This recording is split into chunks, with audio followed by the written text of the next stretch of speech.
Hi everyone, and welcome back to logisticsales.com, where today we'll be discussing the roadmap to success and equipping you with the skills you need to get to where you want to go. So strap in and let's get started.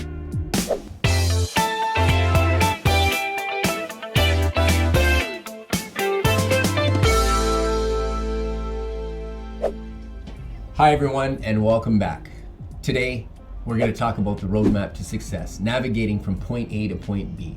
We're going to cover steps that you'll need to know and will want to learn, and believe it or not, already you have in you. So my colleagues Damon and Gail will help me break down this itemized list. We've broken it down into 10 of them in total. So if you got a pen and paper, let's get started.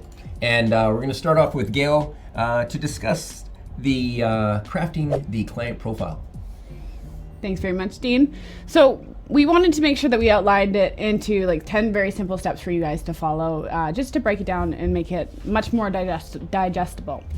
So for the first one, it is crafting the client profile, which is really the fundamental first step to creating a successful sales strategy and sales sequence.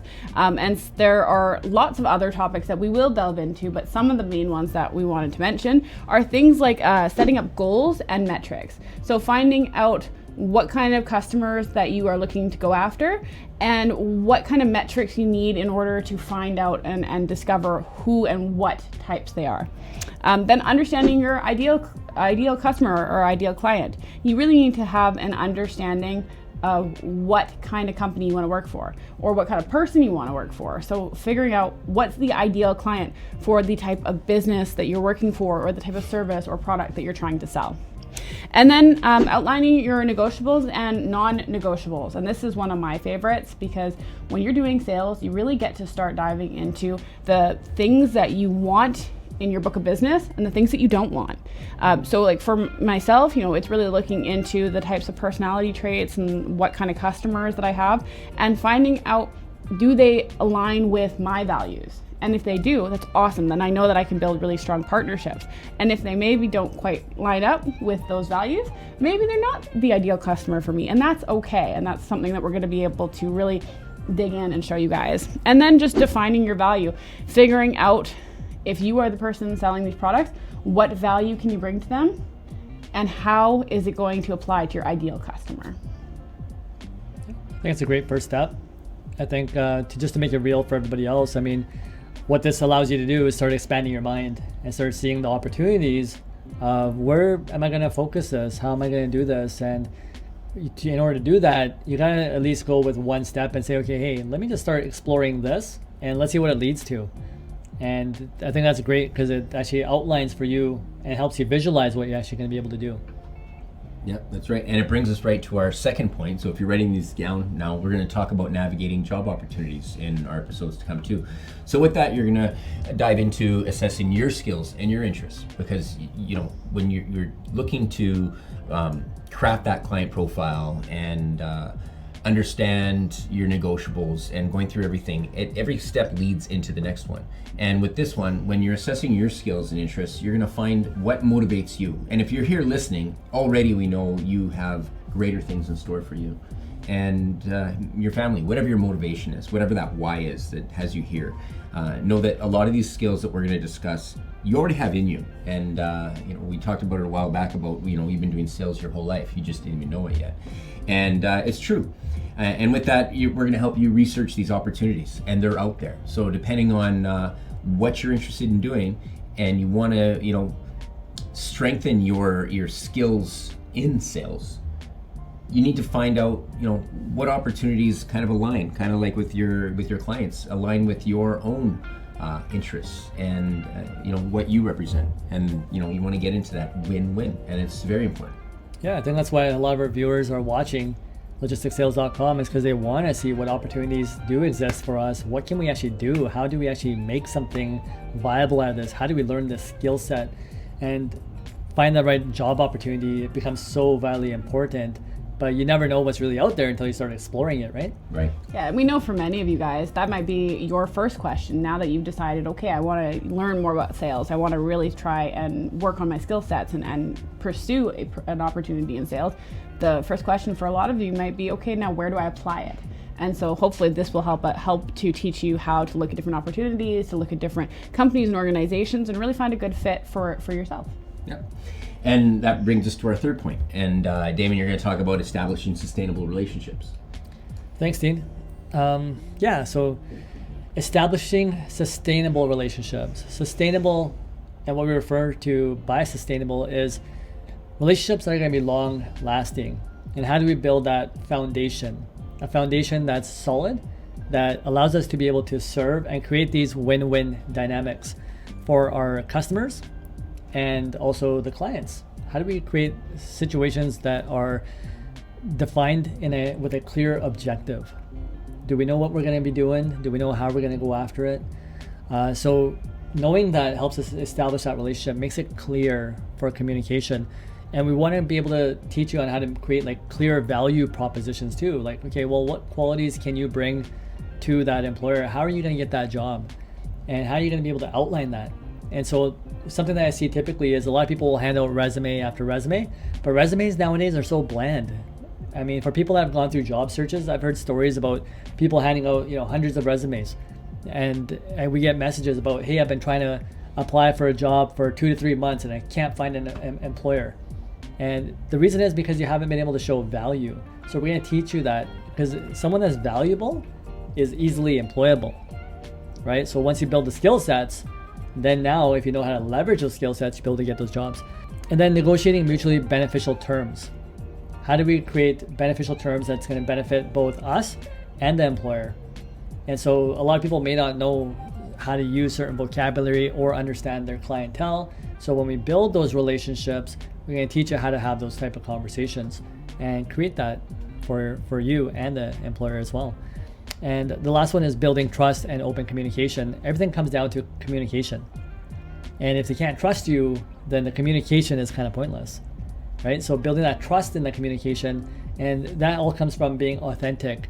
How do you do the research, and how do you do it from somewhere from within you? You don't want to lie to somebody and get a job, right? Or even build a customer based on a lie.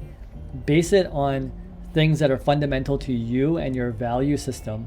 And so it kind of goes back to, again, number one, if it aligns with you, then we're going to do it. If it doesn't align with you, then there's lots of opportunities out there that we're going to explore. And you're going to find one that kind of suits you to build that relationship.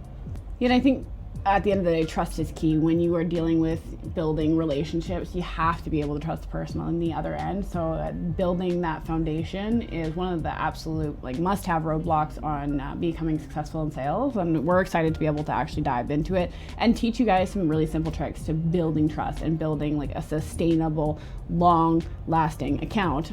There's a saying in sales, which is cradle to grave. And it's where you bring on a customer literally from maybe when you land the customer, and you want to be able to withstand and hold on to that customer for the duration of your career, their career, the business, whatever it is. And a lot of that comes down to building those sustainable relationships. Yeah, and it's a term that's going to come up probably through all 10 of these, and it's relationships. Sales is relational, and at least where we come from, we want to come from a place of service, and not really what's in it for me. David, you mentioned the win-win, and that's what we really want. And hopefully, while you're watching, you're gonna help develop those skills or learn those skills and develop them as time goes on. A lot of you have been already practicing these, and we're just going to help you zero in on what really is needed to succeed. You all are out there that are watching, have built relationships through trust, through commonality, and through all kind of things that make that relationship work. And it's the same thing when you're dealing with your customer or your prospect or anything else, which comes to item number 4, which is the art of prospecting. Thanks, Dean. You're right. The art of prospecting is definitely going to be a really important step for all of our viewers to learn how to actually identify prospects. And a lot of that comes down into the client profile, like we said in our step 1. So the first step is identifying prospects. So who are your potential customers?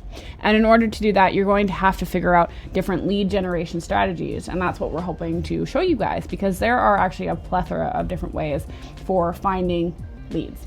Whether that's using Google Maps and doing a search of the industrial areas like we showed you in the last episode with Damon, or is it doing door-to-door or using different directories? There's so many resources out there, and we're going to actually deep dive into a few of those and really show you the nitty-gritty ins and outs of doing lead generation. And then it comes into understanding your customers' needs, because you need to understand what's important to your customers to find out if they are a potential customer. Because if their needs don't align with the services or the products that you provide, then it's probably not going to be a good fit. So learning how to understand their needs is going to be very vital. Then we get into qualifying leads. So again, when we mention your client profile, this is where that's going to kind of come into play. So once you start making those phone calls and you start figuring out what these people are actually needing and if they align with what you offer, you get to start qualifying your customers based off of those criteria and deciding, okay, yes, this is a value customer, or no, they're maybe not, maybe this is not going to be the right fit. And honestly, that's one of the coolest parts of sales, because the fact of the matter is most of them won't be a good fit. But the faster you can identify the ones that are and the ones that aren't, the faster you can be successful. So we'll teach you quite a few strategies for proper qualifying. And then customizing your approach. So how do you customize it to tailor to the person that you're speaking to? Everyone is different. I'm very different than Damon and Dean. So it's really important to be able to customize your approach depending on who you're talking to. And then last but not least is just leveraging your network. When you can start building out your client base or your connections or even just your prospects, you can actually start getting more of an organic generation of leads, which will help refill your sales funnel as you go through the cycles. Yeah, I think that's all really important stuff there, and it's great, and I can't wait to dive deeper into all of this. And for all of our viewers, I think part of the reason why logistics sales came to be was through the work that we're already doing with our reps all over the world. We found a lot of our reps would get so excited, especially in the beginning when they want to reach out to their prospect and they're talking to them, and they're so eager to help, but unfortunately the fit wasn't there. And we want to make sure we could set everybody up for success, and you want to make sure you're working with somebody whose needs you can meet, and they align with your goals and objectives. If you're taking that square shape and trying to put it into that round hole and it doesn't work and you're trying to force it, that's where the win-win falls through. So sometimes you need to be able to qualify them properly so you're working with the right customer, because you're going to be able to deliver on the service or product that they actually need, instead of just trying to do or make a sale. Yeah, sales is a lot more like a puzzle. You have to find the right pieces that match together in order to complete the whole picture. And if you can't find the right piece and you put them together, at the end of it, it doesn't make sense. It's not right. So finding the right pieces and connecting the dots, so to speak, is the key foundation to building successful sales. Yep. And I think another key to success, if you're jotting down the points, we're at point 5 now, is building a personal brand. And I remember when we put this list together, I saw that come up, and I was truthfully saying, we're going to see how we break this apart when we talk about it. I hope I get to talk about step number 5. Jeff Bezos has said, your brand is what people say when you're not in the room. And that's so key and important, not just in building relationships, but what you represent. And we're going to talk about that and why that's so important. If you could be a fly on the wall after a meeting or a phone call and hear what people say about you, you want to make sure you're presenting your best. You bring in your best foot forward, and you're actually coming from a place of sincerity. You're not on the phone just trying to close a deal because there's something in it for you. And I think that's why that quote, resonates to me so much, is, you want to take a lot of pride into that. And if you do, and you're building your brand, we're going to talk about how, you can establish your online presence. And when I say that, it's not just your presence of you or the company or the product you're working with, but in this day and age, with the way technology is, people can pull up anything, personally or anything else. So when you are presenting yourself to the world, whether it's on the internet or even in person, a phone call, an email, I've talked about this with my kids before. If you're turning in an assignment and your name is that top right corner, inside that document is you. So you want to represent your name up there, or when you sign a contract, you're basically saying, I'm going to give 100%, 110%, and do everything I can to be the best version of myself today. And hopefully tomorrow, the goal is to be that much better. Again, so stuff that's very important and that we're going to cover through all of these steps. We're also going to talk about building a distinct identity. You want to be true when you bring that foot forward and you bring yourself to the table or to an email or on the phone. It's your genuine self, and you're presenting a product that you believe in, that you're confident, and you know that it's going to help make your prospect or your customer's life easy, which is what they want to hear. We're going to talk about demonstrating consistency and, again, authenticity, which is all kind of one and the same. It's actually coming from a place of service and saying that this is what you need, or this can make your life better or your job easier, and that's what you are. You're the problem solver, regardless of industry. And again, that continuous improvement. Whether it's personal, with the way technology is, and with the way industries are, they're constantly evolving. So you want to make sure your finger's on the pulse and you're evolving with the times. They say keeping up with the Joneses, and it's very important. And we, big surprise, we go back to building relationships. When you're building a personal brand, that's part of it. Whether it's finding the perfect client or keeping a client, it's all about relationships. So we're going to be going into that over and over and over again. But that brings us to point number 6, which is mastering phone calls. Yeah, just going back to brand building, I think it's one of the funnest topics that we get to cover, because there's a lot of people that are on social media. They're consuming it, they're posting about it. It's all about, what do you want people to know about you? What do you want people to associate you with? And so working at the right company or with a different company, you get to highlight things about the work that you're doing, but you also get to highlight your personal side of things. So it's meshing those two together to build your own personal brand. And you mentioned it with point number 3 is it's all about representing yourself in an authentic manner and just being comfortable being yourself. And you're going to realize that when you are yourself, you're going to attract so much more into your vibration that you'll be able to establish those type of customers that you're going to actually relate with the most. And and that's not just, again, going back to being authentic, and you're going to build just really happy relationships from that, and you're not going to have to be somebody else to do it. So it's fun, and it's really about that self-learning journey, self-love journey that you get to go through when you go through step number 5. Yeah. And I would just add on to that as well. I don't care what you're selling, whether it's a product, whether it's a service. Realistically, what you really are selling is yourself. You have to be able to present something or someone that the prospect on the other end wants to work with. It doesn't matter if you have the best product, the best service out there. If they don't align well with you, they probably aren't going to buy from you. So building a personal brand is really important to establishing yourself as the expert at what you're doing, or the expert in your industry, or just like the person that they can always rely on or count on. And so that's where that trust and that authenticity really kind of comes from. Yeah. So I know there's a little bit of fear sometimes of putting yourself out there, but we help you with that. And that's something that is important, that it doesn't have to be just you out there. It can be just your interests. You don't have to really showcase yourself in that manner. There's so many different ways to build a personal brand that we're really going to just open you up to all the different avenues of doing that. And number 5 is a fun one. Number 6 starts to get to, you can make it fun, but there's also a lot of fear when it comes to phone sales, because when you're face to face, it's we can see our expressions. You're already here, right? It's hard for you to run away and hang up on me.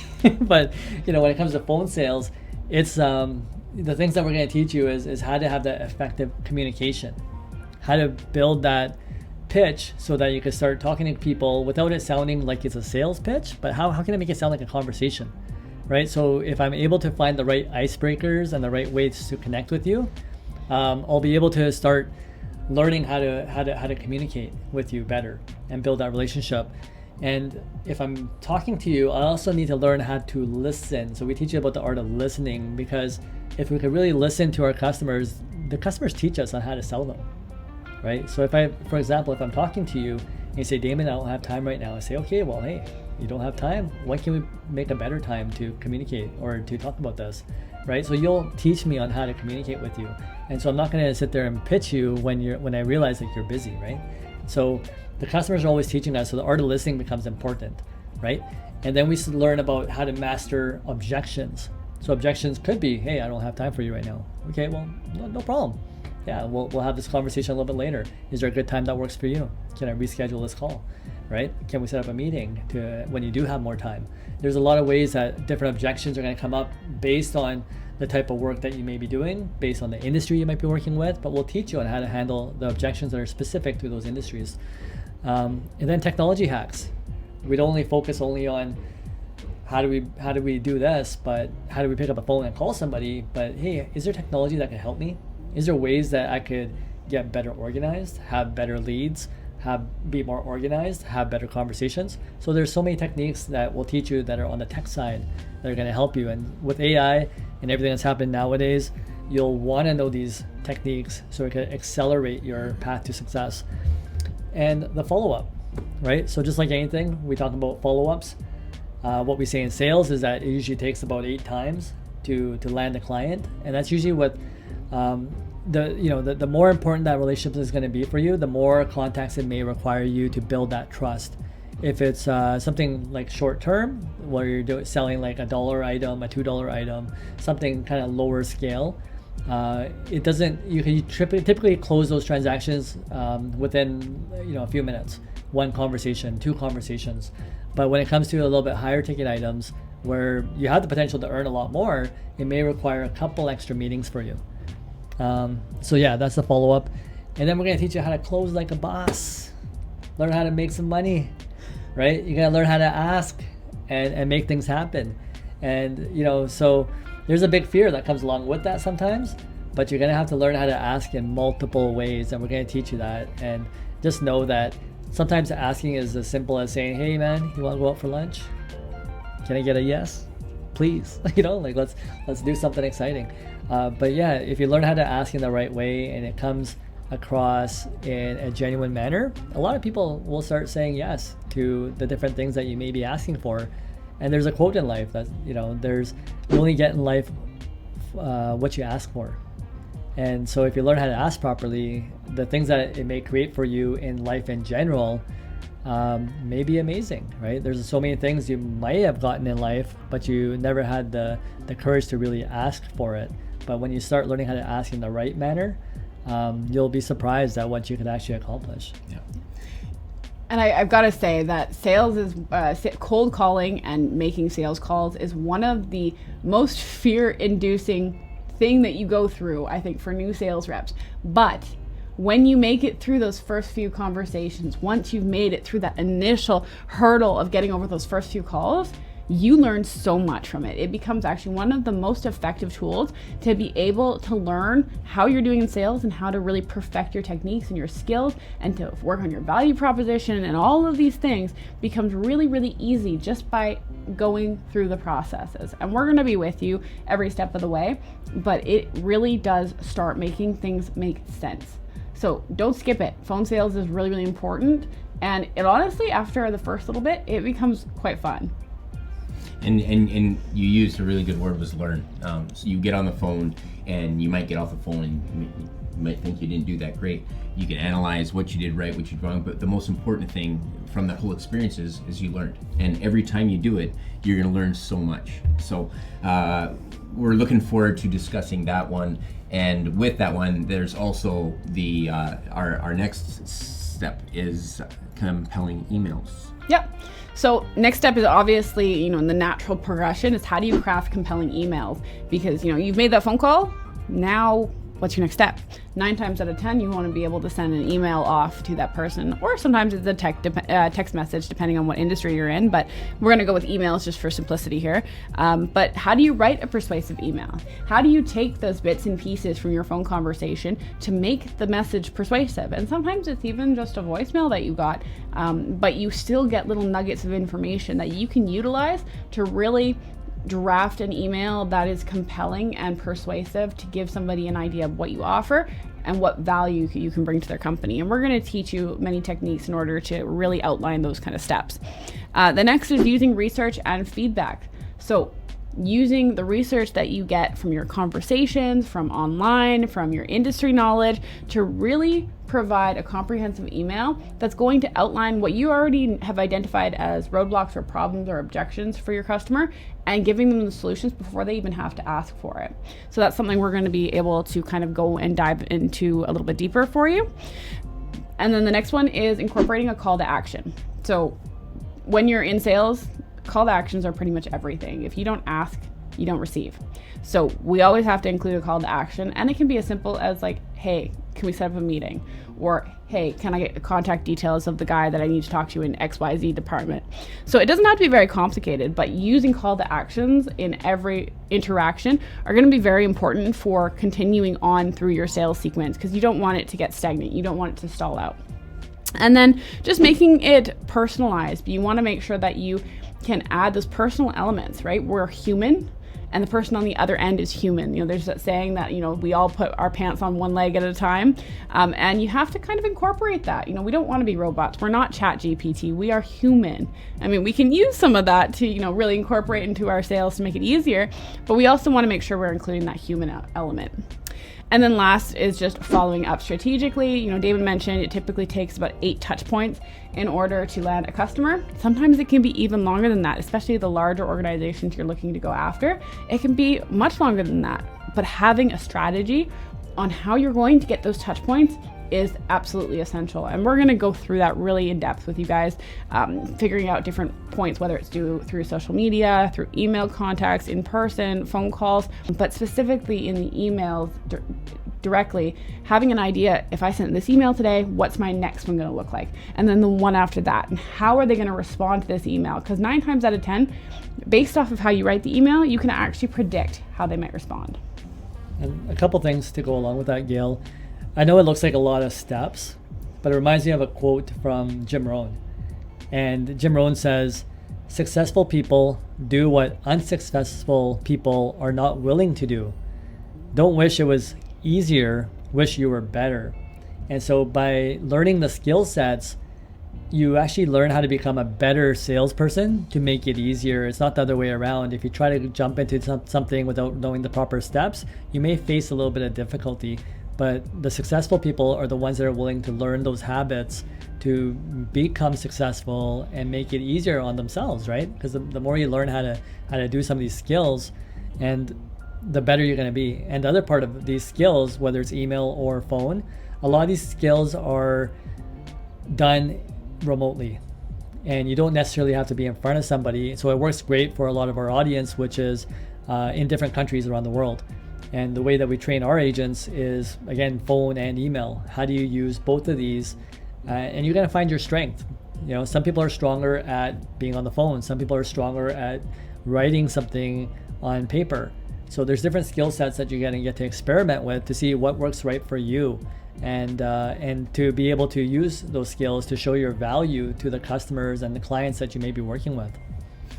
And all these skills brings us to the 8th point, which is closing deals. If you're in sales, you're not selling, whether it's a service or product, if you're not closing. So we're gonna talk about this in detail because it's a very important step in the sales process. So we're going to talk about recognizing the signals. Whether it's even in an email, when you're reading the email, there's signals in there.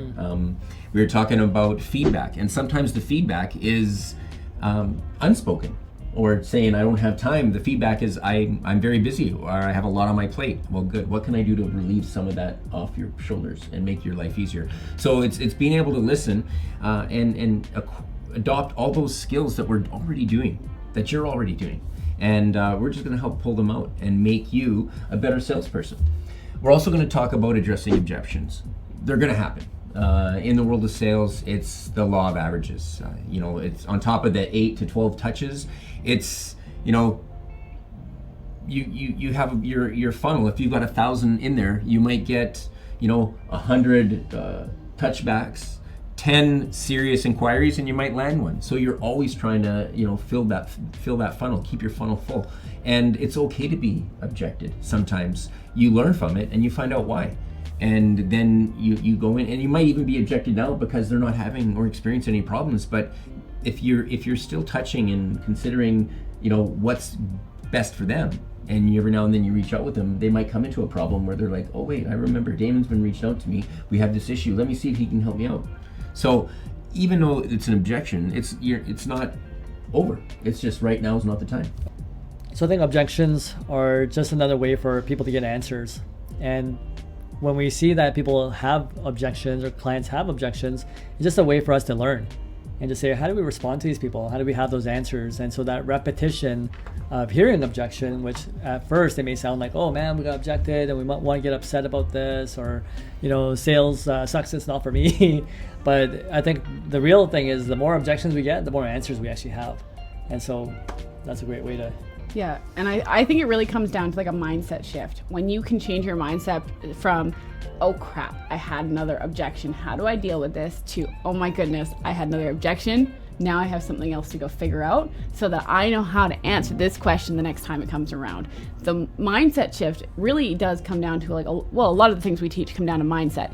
But when you can change that narrative to objections are actually a learning opportunity, it really does elevate the whole thing. Yeah. And we also talked earlier about closing like a boss. And when you're closing deals, you have to be confident enough to ask for a commitment. If you don't ask, you don't receive. So we're going to cover that in great detail. And then finally, we're going to talk about the many different closing techniques. So a really huge step in the sales process, all of these are, and they're all kind of intertwined. And I'm looking forward to getting into each of these, which, number 9 brings us to delivering results. Yeah, so after you close a deal, it's all about, how do I deliver results to the client? How do I deliver results for my employer?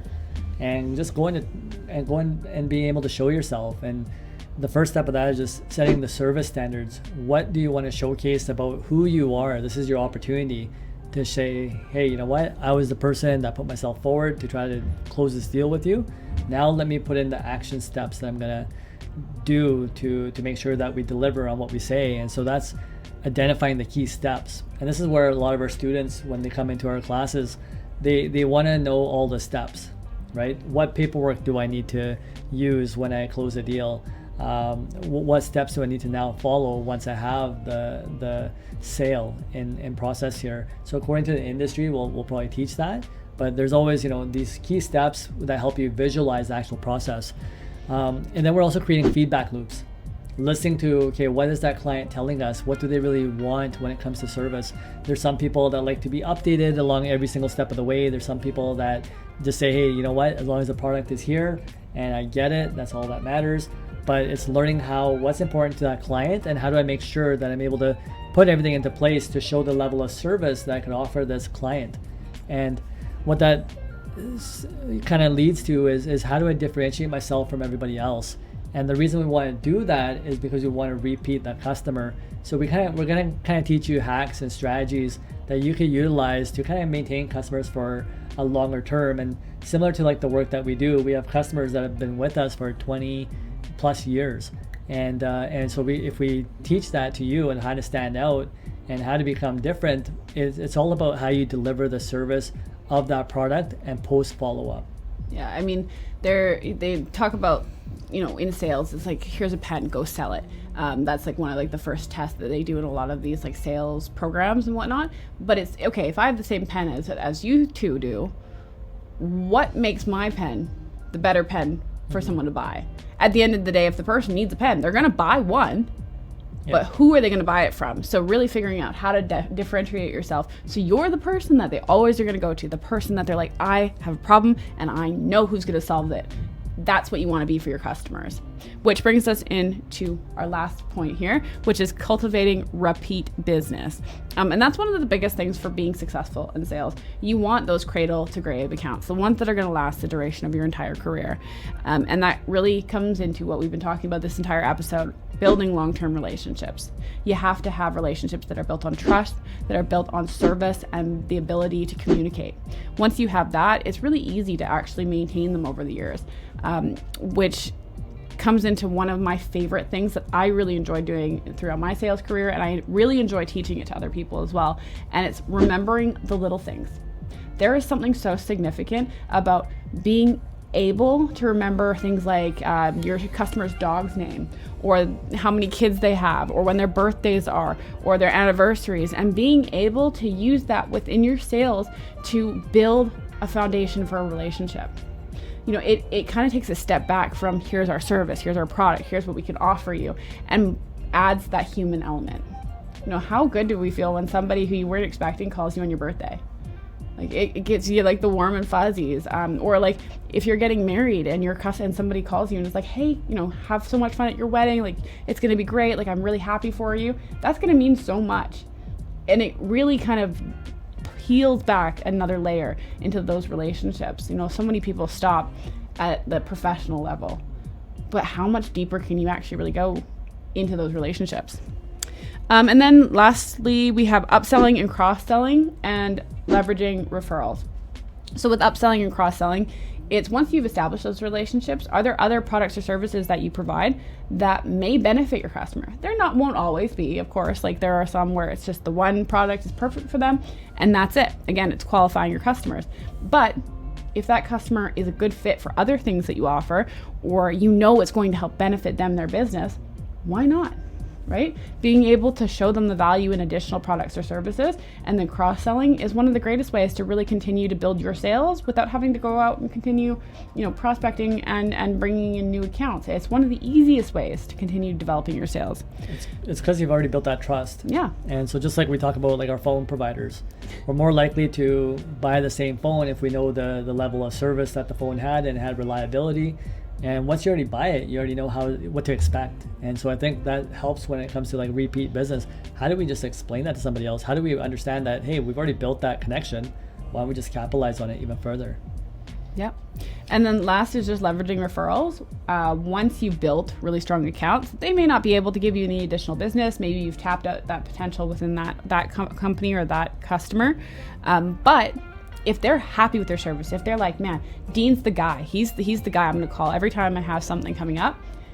If they're that happy with your service, most likely they've got somebody else that they know that would be just as happy to be working with Dean, or working with me, or working with Damon, or working with you. So being able to actually make those asks with your customers and saying, hey, you're happy with my service, I love working with you. You think there's anyone else that could use my service? They might say no. But if they do, it's such an easy bridge point between you and another potential customer. Yeah. So as you can see, there's a lot of steps involved into a successful sales process. We're going to break it down week by week in layman's terms so you can understand it. And you'll see that, you know what, I can do this. In fact, I've been doing it. And that's what we hope to get out of this, to get you where you want to go. So I hope you'll stay tuned in, and we really look forward to seeing you next week, where we're going to dive into step number 1 and go from there. So take care, and we'll see you next week. Bye-bye.